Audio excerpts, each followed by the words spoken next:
بسم اللہ الرحمن الرحیم۔ محمد رمضان، پنجاب کالج ونڈا، لیکچرر ان اکنامکس۔ تو آج first year class ICOM part 1 کا جو لیکچر ہے، لیکچر نمبر 1، اس کا آغاز کیا جا رہا ہے۔ تو میرے آج کے لیکچر کا جو عنوان ہے وہ ہے معاشیات کا تعارف اور تعریف۔ تو چونکہ سلیبس کے حوالے سے اگر ہم بات کریں تو یہ چیپٹر نمبر 1 جو ہے وہ معاشیات کا تعارف اور تعریف ہے۔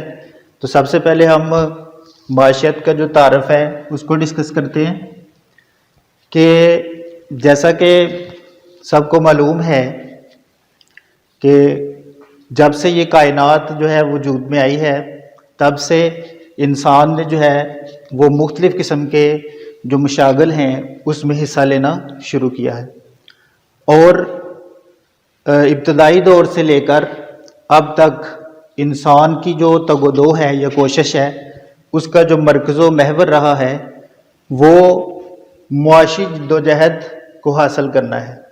تو معاشی جدوجہد کرنا کا مطلب یہ ہوتا ہے کہ کس طرح انسان جو ہے وہ اپنے وسائل کو استعمال کرتا ہے اور اپنی وسائل کو حاصل کرنے کے لیے تگ و دو کرتا ہے اور اپنی ضروریات کو کس طرح جو ہے وہ پورا کرتا ہے۔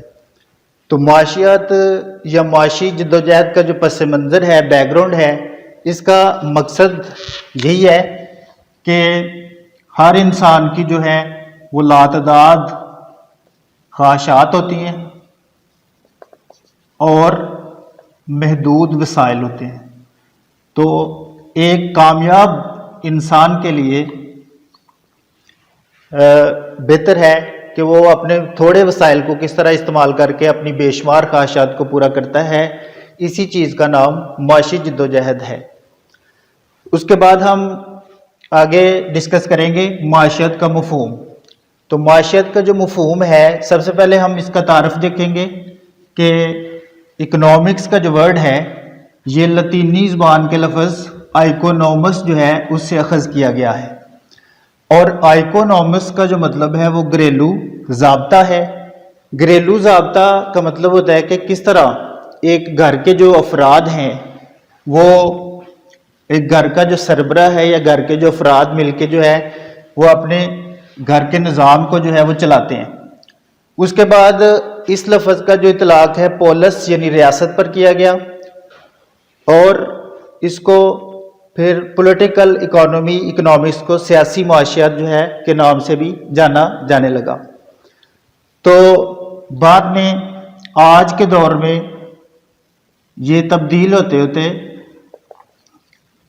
اکنامکس یعنی معاشیات ایک الگ سے سبجیکٹ کے طور پہ جو ہے وہ پڑھایا جانے لگا۔ شروع میں پولیٹیکل اکانومی یعنی سیاسی معاشیات، اس میں 2 سبجیکٹ جو ہے وہ شامل تھے، جبکہ اکانومسٹ جو ہیں انہوں نے یہ سمجھا کہ ہمارے جو مضمون ہے اس کی شناخت جو ہے وہ ختم ہوتی جا رہی ہے، اس لیے انہوں نے پھر الگ سے اپنے سبجیکٹ کو اہمیت دینے کے لیے اکنامکس جو ہے اس کا نام رکھ دیا۔ جیسا کہ اکنامکس کے بارے میں بہت سارے معیشت دانوں نے مختلف قسم کی تعریفیں کی ہیں، یعنی جب سے یہ کائنات بنی ہے اس کے بعد بہت سارے جو اکانومسٹ ہیں وہ پیدا ہوئے، جیسے مختلف ماہرین معاشیات کی آرا۔ تو مختلف ماہرین معاشیات نے اپنے اپنے دور میں الگ الگ ڈیفینیشن کی، لیکن ڈیفینیشن اتنی زیادہ، تعریفیں اتنی زیادہ ہو گئی تھیں کہ مجبوراً ڈاکٹر جے ایم کینز جو ہے ان کو کہنا پڑا کہ تعریفوں کی بھرمار نے علم معاشیات کا گلا گھونٹ کر رکھ دیا ہے۔ یعنی اتنی زیادہ ڈیفینیشن تھی کہ کس کی بندہ ڈیفینیشن بہتر تسلیم کرتا اور کس کی ڈیفینیشن کو رد کرتا۔ تو اس لیے جو باقاعدہ طور پر اکنامکس کی جو اسکول آف تھاٹس ہے اس کو 3 کیٹیگریز میں ڈیوائڈ کیا گیا ہے۔ نمبر 1 کلاسیکی مکتبہ فکر، جس کا جو دورانیہ ہے وہ 1723 سے لے کر 1790 تک ہے۔ اس کے بعد جو اکانومسٹ آئے ان کو نو کلاسیکی مکتبہ فکر، یعنی ان کا دورانیہ تھا 1842 سے لے کر 1924 تک۔ اس کے بعد نمبر 3 پروفیسر رابنس، اور آج کل کے جو جدید ماہرین ہیں ان کا نقطہ نظر ہم اپنے اس سلیبس میں جو ہے وہ پڑھیں گے۔ لیکن آج کا جو ہمارا ٹاپک ہے معاشیت کی تعارف، معاشیت کا تعارف اور تعریف، تو اس میں ہم ڈسکس کریں گے کلاسیکی مکتبہ فکر کے بانی ایڈم سمتھ کے خیالات، جنہوں نے ایک سمپل ورڈز میں معاشیت کو جو ہے وہ دولت کا علم قرار دیا ہے، یعنی انہوں نے کہا معاشیت دولت کا علم ہے۔ پیپر میں یہ کویسچن اس طرح بھی آئے گا کہ معاشیت دولت کا علم ہے، بحث کریں، تو یہ بچوں لانگ کویسچن کے طور پر بھی پیپر میں آ سکتا ہے۔ اس کے بعد ہم تھوڑا سا بیک گراؤنڈ میں دیکھیں تو ایڈم سمتھ جو ہے یہ اسکاٹ لینڈ یعنی انگلینڈ کا رہنے والا، اور 1776 میں اس نے ایک کتاب لکھی جس کا نام ہے دولت اقوام کی نوعیت و اسباب پر تحقیقاتی مقالہ۔ دولت اقوام کی نوعیت و اسباب پر تحقیقاتی مقالہ، یا اس کو سمپل لوگ جو ہیں وہ ویلتھ آف نیشنز یعنی دولت اقوام کے نام سے بھی جانتے ہیں۔ اب اس کتاب کے اندر جو ایڈم سمتھ نے ڈیفینیشن اکنامکس کی ہے، اس میں یہ لکھ رہا ہے کہ معاشیات ایک ایسا علم ہے جو پیدائش دولت، صرف دولت، تقسیم دولت اور تبادلہ دولت پر بحث کرتا ہے۔ یعنی ایڈم سمتھ کی تعریف کی جو ڈیفینیشن ہے اس کی جو مین پوائنٹس ہیں وہ 4 ہیں۔ تو پیدائشی دولت جو ہے اس کے اندر دولت کو کس طرح جو ہے وہ پیدا کیا جاتا ہے، دولت کو پیدا کرنے کے لیے 4 عوامل جو ہیں وہ ضروری ہوتے ہیں، جیسے کہ آپ کی بک میں بھی یہ دیا گیا ہوگا اس کی تفصیل میں کہ پیدائشی دولت میں ہم زمین کو استعمال کرتے ہیں، محنت کو استعمال کرتے ہیں، سرمایہ کو استعمال کرتے ہیں اور تنظیم کو استعمال کرتے ہیں۔ یعنی 4 چیزیں استعمال میں آنے کے بعد جو ہے دولت پیدا ہوتی ہے۔ دولت صرف روپے پیسے کا ہی نام نہیں ہوتا، بلکہ جتنی اشیاء و خدمات پیدا ہوتی ہیں جیسے زرعی اشیاء ہیں، معدنی اشیاء ہیں، صنعتی اشیاء ہیں، اس کے بعد ڈاکٹر، پروفیسر اور وکیل وغیرہ کی جو خدمات ہوتی ہیں وہ بھی ہم پیدائش دولت کے زمرے میں لے کے آتے ہیں۔ اس کے بعد ہے جی صرف دولت۔ صرف دولت سے مراد ہوتا ہے دولت کا وہ حصہ جو لوگ اپنی ضروریات زندگی پر خرچ کرتے ہیں۔ اپنی جتنی بھی انکم ہوتی ہے، جیسا کہ میں نے شروع میں بتایا کہ ہر انسان کی لاتعداد خواہشات اور محدود وسائل ہوتے ہیں، ان لاتعداد خواہشات کو پورا کرنے کے لیے محدود وسائل کو استعمال میں لاتے ہوئے ہر انسان اپنی آمدنی کا کچھ حصہ جو ہے وہ خرچ کر لیتا ہے اور کچھ اپنی آمدنی کا حصہ بچا لیتا ہے۔ تو بچت جو ہے یہ کس مقصد کے لیے ہوتی ہے؟ جیسا کہ ایک بڑھاپے کا خوف ہوتا ہے کہ انسان کو اپنے بیوی بچوں کی تعلیم ہے، شادی بیاہ ہے، اس کے اوپر جو ہے وہ پیسہ خرچ کرنے کے لیے بھی یہ پلان بناتا ہے فیوچر میں، تو فیوچر کے لیے سیونگ کرتا ہے اور حال میں جو ہے پریزنٹ میں دولت کو خرچ کرتا ہے۔ دولت 3 جگہ پہ خرچ ہو سکتی ہے، ایک ضروریات زندگی اور دوسرا ہے سہولت حاصل کرنے کے لیے، جیسے ایک بندہ موٹر سائیکل خرید لیتا ہے، اس کے بعد اگر اپنی زندگی میں اور زیادہ جو رونق ہے یا ٹھاٹ باٹ لے کے آنا چاہتا ہے تو اس کے لیے جو کار، کوٹھی اور اعلیٰ قسم کا بنگلہ وغیرہ ہے وہ خریدتا ہے۔ تو ان تمام چیزوں کے اوپر جو پیسہ خرچ ہوتا ہے اس کو ہم صرف دولت کہیں گے۔ تیسرا جو مین پوائنٹ ہے تقسیم دولت، جیسا کہ ہم نے پہلے پوائنٹ میں پڑھا کہ پیدائش دولت کے اندر انسان 4 چیزوں کو استعمال کر کے دولت کو پیدا کرتا ہے، تو دولت انہی عاملین میں جو دوبارہ تقسیم ہو جاتی ہے اس کو ہم کہتے ہیں تقسیم دولت۔ جیسے زمین کا جو ہے وہ لگان ہوتا ہے،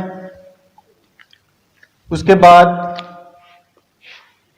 محنت کی اجرت، سرمایہ جو استعمال کرتے ہیں اس کا سود ہوتا ہے، اور باقی تنظیم کے حصے میں جو ہے وہ منافع آتا ہے. یعنی دولت جو ہے، جو عوامل دولت کو پیدا کرتے ہیں، دولت دوبارہ انہی میں ڈیوائیڈ ہو جاتی ہے، جیسے زمین کا معاوضہ لگان یعنی رینٹ، ویجز، انٹرسٹ اور پروفٹ. اس کے بعد لاسٹ والا پوائنٹ ہے اس کی ڈیفینیشن کا، تبادلہ دولت. تبادلہ دولت کا مطلب ہوتا ہے کہ دولت کا ایک ہاتھ سے دوسرے ہاتھ میں جانا، اور یا پھر ایک ملک سے دوسرے ملک کے اندر دولت کا جو منتقل ہونا ہوتا ہے اس کو ہم تبادلہ دولت کہتے ہیں. اس کی ایک ایگزامپل ہے، جیسا کہ آپ لوگ مختلف قسم کی اشیاء بازار سے خریدتے ہیں تو آپ کے پاس روپیہ پیسہ ہوتا ہے، تو آپ روپیہ پیسہ دکاندار کو دیتے ہیں اور چیزیں جو ہے وہ گھر لے کے آتے ہیں. تو بیٹا یہ تبادلہ دولت میں یہی ہے کہ جو چیزیں آپ کے پاس آ گئیں وہ بھی دولت ہے، جو پیسہ آپ نے دکاندار کو جو ہے یعنی بازار میں جو ہے وہ خرچ کیا ہے وہ بھی دولت ہے.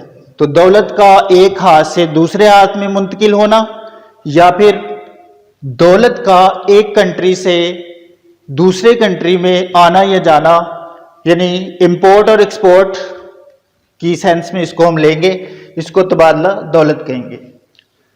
ایڈم اسمتھ کی ڈیفینیشن کو آپ کو یہ میں بات تھوڑی سی بتاتا چلوں کہ ہر دور میں کچھ نہ کچھ جو مین اکانومسٹ تھے ان کی ڈیفینیشن کی کچھ حمایت کرنے والے بھی لوگ تھے. جیسا کہ اہم کلاسیکل ماہرین معاشیات کے کچھ نام آپ کی بک میں بھی دیے گئے ہیں. تو ایڈم اسمتھ کی تعریف کی تائید کرتے ہوئے کہ انہوں نے، جیسا کہ ایڈم اسمتھ نے یہ کہا تھا کہ معاشیات دولت کا علم ہے، انہوں نے بھی معاشیات کو دولت کا علم قرار دیا. اور ماہرین معاشیات جو اہم کلاسیکل ماہرین معاشیات، اس میں والرس کا نام سر فہرست ہے، ایف اے واکر جو ہیں یہ نام دوسرے نمبر پہ ہے، تیسرے نمبر پہ چیپمین ہے، جے بی سے ہے، این ڈبلیو سینئر، مالتھس اور ڈیوڈ ریکارڈو. تو یہ جو لوگ ہیں انہوں نے ایڈم اسمتھ کی تعریف کے اندر سے ہی کچھ الفاظ لے کر اپنی تعریف جو ہے وہ الگ سے بنا دی، لیکن خیالات جو ہیں وہ اہم کلاسیکل ماہرین معاشیات کے اور ایڈم اسمتھ کے آپس میں بالکل ملتے تھے. یعنی انہوں نے یہ کہا کہ ایڈم اسمتھ نے جو بات کہی ہے وہ بالکل درست ہے کہ معاشیات دولت کا علم ہے. اس کے بعد ہم آتے ہیں اس کویسچن کی کچھ تنقیدی جائزے کی طرف کہ اس تعریف کے اوپر کچھ لوگوں نے اعتراضات کیے. تو اعتراضات جو ہے اس وقت کے انگریزوں کے مذہبی جو اسکالر تھے، دو لوگ، ایک رسکن اور کارلائل. رسکن اور کارلائل جو ہیں یہ دو لوگ، انہوں نے اکنامکس کی جو ڈیفینیشن ایڈم اسمتھ کی تھی اس کو تنقید کا نشانہ بناتے ہوئے یہ کہا کہ یہ جو ایڈم اسمتھ نے معاشیات کو دولت کا علم قرار دیا ہے یہ تو خود غرضی سکھانے والا علم ہے. یعنی اپنا لوگ جو ہے وہ فائدہ سوچتے ہیں، دوسروں کا چاہے نقصان ہو جائے. اس کے بعد یہ شیطانی علم ہے کہ لوگوں کو دولت جب حاصل کر لیتے ہیں تو اس کو غلط کاموں میں استعمال کرتے ہیں. اس کے بعد محدود تصور ہے. محدود تصور کا مطلب یہ ہے کہ جو ہم اس کے بعد جو ڈیفینیشن پڑھیں گے نیکسٹ اکانومسٹ کی، تو اس کی ڈیفینیشن کے اندر دیکھیں گے کہ اس نے تھوڑا سا دائرہ کار جو ہے اکنامکس کا وہ وسیع کیا ہے. تو اس نے محدود کیوں کیا ہے؟ کیونکہ اس نے دولت کو صرف مادی چیزوں کے ساتھ لنک کیا ہے. تو مادی چیزیں جو ہوتی ہیں ایسی اشیاء ہوتی ہیں جو مٹیریل ہوتی ہیں، جن کا وجود ہوتا ہے، جن کو چھو سکتے ہیں، جبکہ غیر مادی جو چیزیں ہیں اس کو ڈسکس نہیں کیا گیا. اس کے بعد دولت کا علم، یعنی یہ جو علم ہے اس کو ہم امیروں کا علم بھی کہہ سکتے ہیں according to Ruskin and Carlyle. تو امیروں کا علم قرار دیا گیا اس کو. اس میں غریبوں کی فلاح و بہبود کے اوپر جو ہے وہ بالکل بات نہیں کی گئی. اس کے بعد اس تنقیدی جائزے کا ایڈم اسمتھ اور اس کے پیروکاروں نے جو اعتراضات کا جواب دیا اور غلط فہمی کا جو جواب دیا وہ کیا تھا